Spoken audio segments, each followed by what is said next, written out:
sleeping in the big brass bed, and his mother too, with a hairnet on her head. He sees the shadows moving on the bedroom wall, and the sun at the window, and his teddy and his ball. Here's a little baby, 1, 2, 3, sits in his high chair. What does he see? Peep-o! He sees his mother pouring hot porridge in a bowl, and his father in the doorway with a bucket full of coal. He sees his sister skipping in the yard outside, and his grandma pegging washing on the clothesline to be dried. Here's the little baby, 1, 2, 3, sits in his pushchair. What does he see? Peep-o! This extract is from The Lion, the Witch and the Wardrobe by C.S. Lewis, one of my favourite books. Next moment she found that what was rubbing against her face and hands was no longer soft fur, but something hard and rough and even prickly. "Why, it is just like branches of a tree," exclaimed Lucy, and then she saw that there was a light ahead of her, not a few inches away where the back of the wardrobe ought to have been, but a long way off. Something cold and soft was falling on her. A moment later she found she was standing in the middle of a wood at night time, with snow under her feet and snowflakes falling through the air. Lucy felt a little frightened, but she felt very inquisitive and excited as well. This is an extract from Charlie and the Chocolate Factory by Roald Dahl. Charlie picked it up and tore off the wrapper, and suddenly, from underneath the wrapper, there came a brilliant flash of gold. Charlie's heart stood still. "It's a golden ticket!" screamed the shopkeeper, leaping about a foot in the air. "You've got a golden ticket! You found the last golden ticket! Hey, would you believe it? Come and look at this, everybody! The kid's found Wonka's last golden ticket! There it is! It's right here, in his hands!" It seemed as though the shopkeeper might be going to have a fit. "In my shop too!" he yelled. "He found it right here in my own little shop. Somebody call the newspapers quick and let them know. Watch out now, Sonny. Don't tear it as you unwrap it. That thing's precious." In a few seconds there was a crowd of about 20 people clustered around Charlie, and many more were pushing their way in from the street. Everybody wanted to get a look at the golden ticket and at the lucky finder. Ruff, ruff. This is an extract from one of my favourite books, Zog, by Julia Donaldson. All the dragons in Year 1 were learning how to fly. "Hi," said Madam Dragon, "way up in the sky. Now that you've been shown, you can practice on your own. And you'll all be expert flyers by the time you're fully grown." Zog went off to practice, flying fast and free. He soared and swooped and looped the loop, then crashed into a tree. Just then a little girl came by. "Oh, please don't cry," she said. "Perhaps you'd like a nice sticky plaster for your head." But when the rabbit actually took a watch out of its waistcoat pocket and looked at it, and then hurried on, Alice started to her feet, for it flashed across her mind that she had never before seen a rabbit with either a waistcoat pocket or a watch to take out of it, and burning with curiosity, she ran across the field after it, and fortunately was just in time to see it pop down a large rabbit hole under the hedge. "Who am I?" Tuesday. First of all, let me get something straight. This is a journal, not a diary. I know what it says on the cover, but when Mum went out to buy this thing, I specifically told her to get one that didn't say diary on it. Great. All I need is for some jerk to catch me carrying this book around and get the wrong idea. The other thing I want to clear up right away is that this was Mum's idea, not mine. But if she thinks I'm going to write down my feelings in here or whatever, she's crazy. So just don't expect me to be all Dear Diary this and Dear Diary that, 'cause I won't.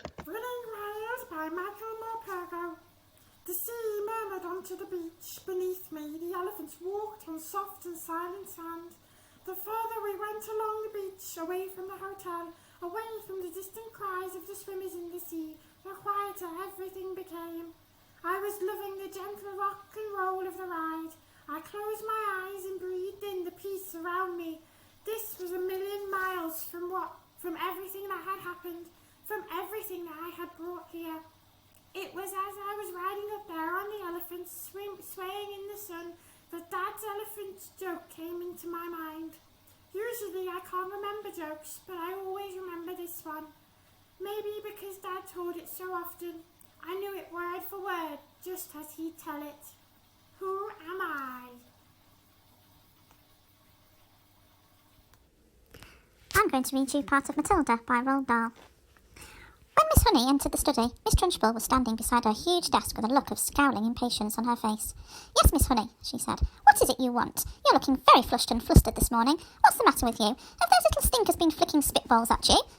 "No, Headmistress, nothing like that." "Well, what is it then? Get on with it." David Williams presents There's a Snake in My School. Mr. Bright had told all the children in his class it was Bring Your Pet to School Day. Everyone rushed into the playground to meet the animals. There was a stupidly cute gerbil, a tiny goldfish, a fat cat, a 100-year-old tortoise, and a tall dog. Last to arrive, as usual, was a little girl called Miranda. She was riding on the back of an enormous, slithery snake. "Meet Penelope, my pet python," announced Miranda. On seeing the snake, the other children screamed, "Ah! Who am I?" Occasionally one comes across parents who take the opposite line, who show no interest at all in their children, and these, of course, are far worse than the doting ones. Mr. and Mrs. Wormwood were two such parents. They had a son called Michael and a daughter called Matilda. The parents looked upon Matilda in particular as nothing more than a scab. A scab is something you have to put up with until the time comes when you can pick it off and flick it away. Mr. and Mrs. Wormwood looked forward enormously to the time when they could pick their little daughter off and flick her away, preferably to the next country or even further than that. It is bad enough when parents treat ordinary children as though they were scabs and bunions, but it becomes somehow a lot worse when the child in question is extraordinary, and by that I mean sensitive and brilliant. Matilda was both these things, but above all she was brilliant. Her mind was so nimble, and she was so quick to learn, that her ability should have been obvious even to the most half-witted of parents. The Twits by Roald Dahl. A glass eye. You can play lots of tricks with a glass eye, because you can take it out and pop it back in again anytime you like. You can bet your life Mrs. Twit knew all the tricks. One morning she took out her glass eye and dropped it in Mr. Twit's mug of beer when he wasn't looking. Mr. Twit sat there drinking his beer slowly. The froth made a white ring on the hairs around his mouth. He wiped the white froth onto his sleeve and wiped his sleeve on his trousers. Who am I?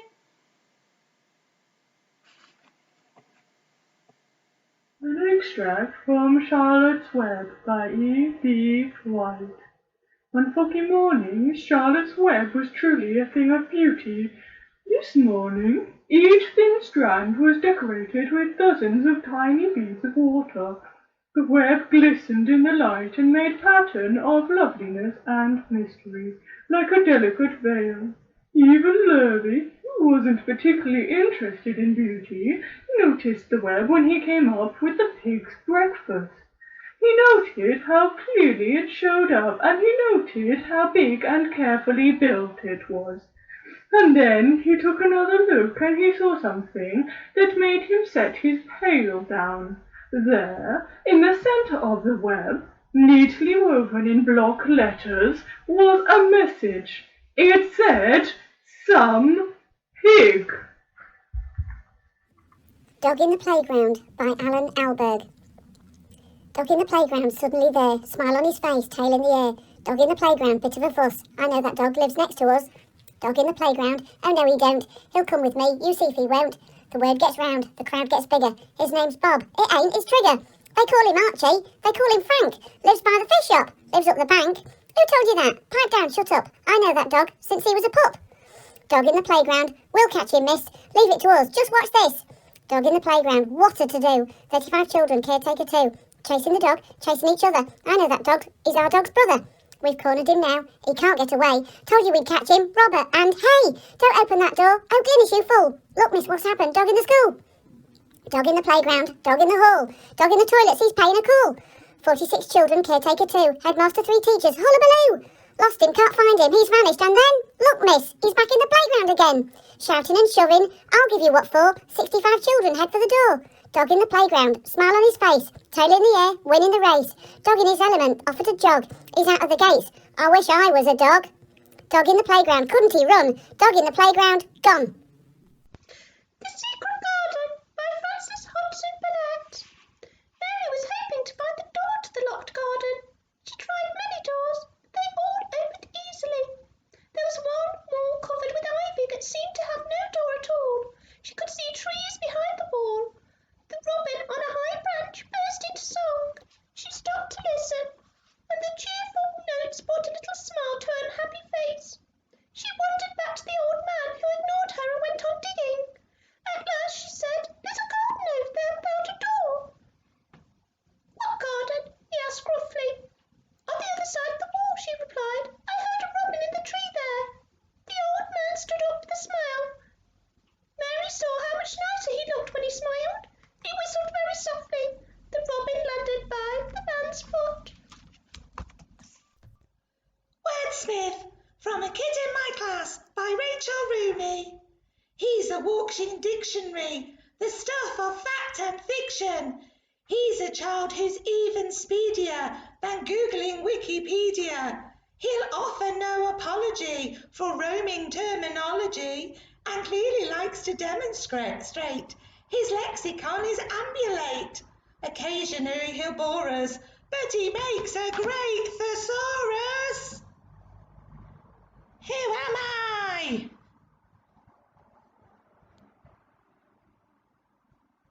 Crackers, written by Alan MacDonald.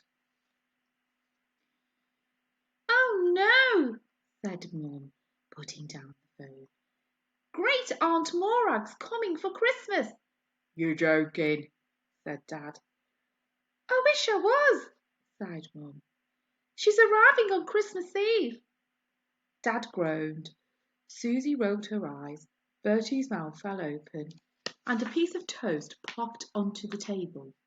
He licked it up quickly before anyone noticed. "What about Aunt June?" said Dad. "Great Aunt Morag always stays with her."